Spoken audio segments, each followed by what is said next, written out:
அஸ்ஸலாமு அலைக்கும். Hi friends, எப்படி நல்லா இருக்கீங்களா? குவைத், சவுதி அரேபியா, கத்தார் மீது தாக்குதலை தொடரும் ஈரான் ராணுவம். அமெரிக்க அதிபர் டொனால்ட் ட்ரம்பின் பேச்சுக்கு மாக்கு ஃபைதா. குவைத் மீது 17 ஏவுகணைகள் மற்றும் 13 ட்ரோன் தாக்குதலை நடத்திய ஈரான் ராணுவம் பாதுகாப்பு நடவடிக்கை தீவிரம். மிக மிக முக்கியமான நியூஸ் பார்க்க போறோம்.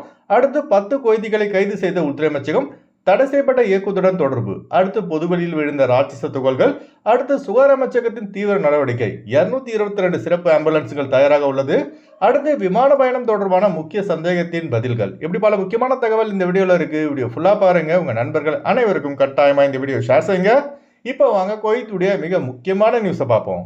அமெரிக்க அதிபர் டொனால்ட் ட்ரம்ப் 5 நாட்கள் ஈரான் மீது தாக்குதல் நடத்தப்படாது என கூறிய அடுத்த நிமிடமே ஈரான் ராணுவம் இதற்கு மறுப்பு தெரிவித்து அமெரிக்காவுடன் எந்தவித பேச்சுவார்த்தையும் நடைபெறவில்லை என கூறியவுடன் குவைத், சவுதி அரேபியா, கத்தார், அரபு எமிரேட்ஸ், பஹ்ரைன் ஆகிய ஜிசிசி நாடுகள் மீது தனது வான்வழி தாக்குதலை தீவிரப்படுத்தி வருகிறது. குவைத்துடைய பாதுகாப்பு அமைச்சகம் வெளியிட்டுள்ள அதிகாரப்பூர்வ தகவல்படி கடந்த 24 மணி நேரத்தில் மட்டும் இதுவரை இல்லாத அளவுக்கு அதிகப்படியான ட்ரோன் மற்றும் ஏவுகணை தாக்குதல் குவைத் மீது தொடரப்பட்டுள்ளதாக பாதுகாப்பு அமைச்சகம் தெரிவித்துள்ளது. அதாவது 17 பாலாஸ்டிக் ஏவுகணைகள் மற்றும் 13 ட்ரோன்கள் குவைத் மீது ஏவப்பட்டுள்ளது. இதுல பாத்தீங்கன்னா 10 ட்ரோன்கள் விண்ணிலே இடைமறிக்கப்பட்டது. மீதமுள்ள 3 ட்ரோன்கள் பாலைவன பகுதியில் அமைந்துள்ள ராட்சச மின்கம்பிகள் மீது விழுந்துள்ளது. இதனால் நேற்று குவைத்தில் சில ஏரியாக்களில் மின் தடை ஏற்பட்டுள்ளது. Ministry of water and electricity வெளியிட்டுள்ள செய்திக்குறிப்பில் 7 ராட்சச மின்கம்பிகள் சேதமடைந்துள்ளதாக தெரிவித்துள்ளது. அதுபோல 17 ஏவுகணைகள்ல 13 விண்ணிலே இடைமறிக்கப்பட்டுள்ளது.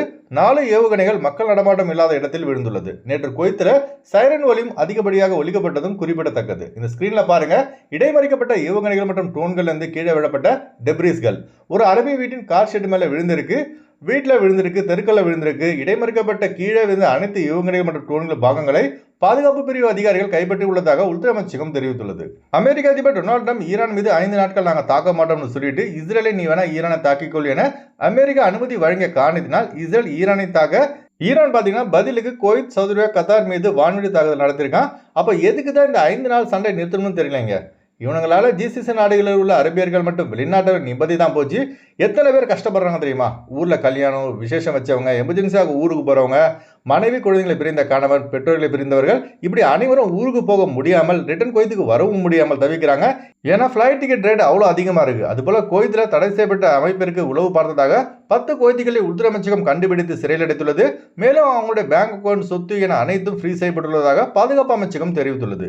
அதுபோல தவறான கருத்துக்களை சோசியல் மீடியாவில் ஷேர் செய்ததற்கு ஒரு குவைத்தையும் உள்துறை அமைச்சகம் கைது செய்து சிறையில் அடைத்துள்ளது. அதனால குவைத்தில் ஒரு நம்பாளுங்க ஏவுகணையில் சிதைந்த பாகங்கள், அதுபோல ட்ரோன்களில் சிதைந்த பாகங்கள் ஆகியவை உங்கள் ஏரியாவில் விழுந்தாலோ அதை நீங்க பார்த்தாலோ வீடியோ எடுத்து ஷேர் செய்து மாட்டிக்காதீங்க. ஏன்னா இதனால பாத்தீங்கன்னா தேவையில்லாத பதற்றம் ஏற்பட வாய்ப்பு இருக்கு. சிதைந்த பாகங்களை கண்டால் உடனே உள்துறை அமைச்சகத்துக்கு தகவல் கொடுத்து விடுங்கள். மற்றபடி ஓவர் ரியாக்ட் பண்ணாதீங்க. அதுபோல குவைத்துடைய சுகாதார அமைச்சகம் இப்போ குவைத் முழுவதும் 79 அவசர மருத்துவ மையங்களை நிறுவியுள்ளது. அதுபோல 24 மணி நேரம் அவசர தேவைக்காக சிறப்பு 222 ஆம்புலன்ஸ்களை ஏற்பாடு செய்துள்ளதாக சுகாதார அமைச்சர் அகமது அல் அவதே அவர்கள் தெரிவித்துள்ளார்கள். குவைத் மட்டும் இல்லைங்க, சவுதி அரேபியா, கத்தார், பஹ்ரைன் ஆகிய அனைத்து அரபு நாடுகளும் இந்த அவசர காலகட்டத்தில் அரபியர்கள் மற்றும் வெளிநாட்டவர்களை பாதுகாக்க 24 மணி நேரம் அலர்ட்டா இருக்காங்க. இப்ப நடக்கிற இந்த சண்டையில நமக்கு தூக்கம் வருதோ இல்லையோ, அரபு நாடுகளின் மன்னர்களுக்கு மட்டும் தூக்கம் வரவே வராதுங்க. எப்படா இந்த சண்டை முடிவுக்கு வரும்னு நம்மளை விட அவங்களுக்கு தான் கவலையும் எதிர்பார்ப்பும் அதிகமா இருக்கு. ஏன்னா எண்ணெய் நிலையங்கள், வாட்டர் ரிசோர்சஸ் மீது ஈரான் தாக்குதல் நடத்தினால் அவ்வளவுதான், அரபு நாடுகளில் மொத்த வருமானமும் காலி, தண்ணீருக்கு பஞ்சம் வந்துடும். அதனால தான் இப்ப அவசரமாக ஜிசிசி நாடுகள் இணைந்து முக்கிய பேச்சுவார்த்தைக்கு தயாராகி வருகிறார்கள். விரைவில் இந்த வளைகுடா சண்டை முடிவடைய பிரார்த்தனை செய்யுங்க. அடுத்த தகவல், குவைத்திலிருந்து இந்தியா, இலங்கைக்கு செல்பவர்கள் பலருக்கு இப்போ பலவிதமான சந்தேகங்கள் இருக்கு. ஒர்க் விசால உள்ளவங்க கேன்சல் செஞ்சுட்டு போகும்போது எக்ஸிட் பெர்மிட் தேவையா இல்லையா, அப்புறம் ஊருக்கு போகும்போது என்னென்ன டாக்குமெண்ட்ஸ் தேவைன்னு இப்படி பல சந்தேகம் இருக்கும். இப்போ இருக்கிற சுச்சுவேஷன்ல இந்தியா, இலங்கைக்கு செல்வதாக இருந்தால் லாஸ்இன் கட்டாயமா valid passport, valid civil ID or mobile ID கட்டாயம் வைத்திருக்க வேண்டும். குர்ஸ் அடிச்சுட்டு கேன்சல்ல போறவங்க, அப்புறம் விசிட் விசா, டூரிஸ்ட் விசால ஊருக்கு போறவங்க, இவங்களெல்லாம் பாத்தீங்கன்னா எம்பசியால் வழங்கப்படும் முக்கிய ஆவணத்தோடு மட்டும்தான் பயணிக்க முடியும். அதாவது சவுதி அரேபியாவுக்கு பை ரோடு வழியாக பயணித்து அங்கிருந்து சொந்த நாடுகளுக்கு விமான பயணம் மேற்கொள்ளலாம். இப்போதைக்கு இதுதாங்க ஒரே வழி. அர்ஜென்டா எமர்ஜென்சியா ஊருக்கு போகக்கூடியவர்கள், அதேபோல ரிட்டர்ன் குவைத்துக்கு வரக்கூடியவர்கள் ஸ்கிரீன்ல தெரிகிற ஜியார் டிராவல்ஸ் நம்பரை தொடர்பு கொண்டு விமான டிக்கெட் பெற்றுக்கொள்ளலாம். இந்த விமான டிக்கெட் பாத்தீங்கன்னா குவைத் டு சவுதி அரேபியாக்கான பஸ் சர்வீஸ், சவுதி விசா இவை அனைத்தும் சேர்ந்து வரும். அர்ஜென்டா ஊருக்கு போறவங்க மட்டும் இப்போதைக்கு போங்க. நார்மலா லீவுக்கு போகக்கூடியவர்கள் குவைத் ஏர்போர்ட் ஓபன் ஆன பிறகு போங்க. ஏன்னா அப்பதான் ஃபிளைட் டிக்கெட் குறைந்த விலையில் எடுக்கலாம்.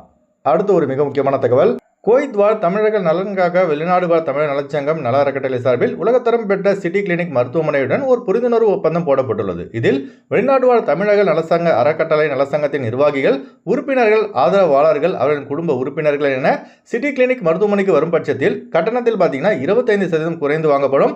அதுபோல மருத்துவ மாத்திரைகள் வாங்கும் போது 5% குறைக்கப்படும் என குவைத் வாழ் தமிழர் நலச்சங்கம் சார்பில் தெரிவிக்கப்பட்டுள்ளது. இதன் மூலம் நீங்களும் பயனடைந்து உங்கள் நண்பர்களும் இந்த வீடியோ அதிகமாக ஷேர் செய்யுங்க. அடுத்து வாங்க குவைத்துடைய தினார் ரேட் பார்ப்போம். ஒரு தினார் குவைத் இந்தியாவின் மதிப்பு 304 ரூபாயாக உள்ளது. ஒரு தினார் குவைத் இலங்கையின் மதிப்பு 1000 ரூபாயாக உள்ளது. அடுத்து குவைத்துடைய கோல்ட் ரேட் பார்ப்போம். 1 கிராம் 24 கேரட் தங்கத்தின் விலை 43 தினார் 600 பில்ஸாக உள்ளது. 1 கிராம் 22 கேரட் தங்கத்தின் விலை 39 தினார் 981 பில்ஸாக உள்ளது. ஓகே ஃப்ரெண்ட்ஸ், இந்த வீடியோ ஷேர் செய்யுங்க. இந்த வீடியோ சம்பந்தமாக நீங்கள் என்ன நினைக்கிறீங்க என்பதை மறக்காம கமெண்ட்ஸில் பதிவு செய்யுங்க. எப்போதும் இணைந்திருப்போம். உங்களின் ஒருவன் ஜியாவுதீன். அஸ்ஸலாமு அலைக்கும்.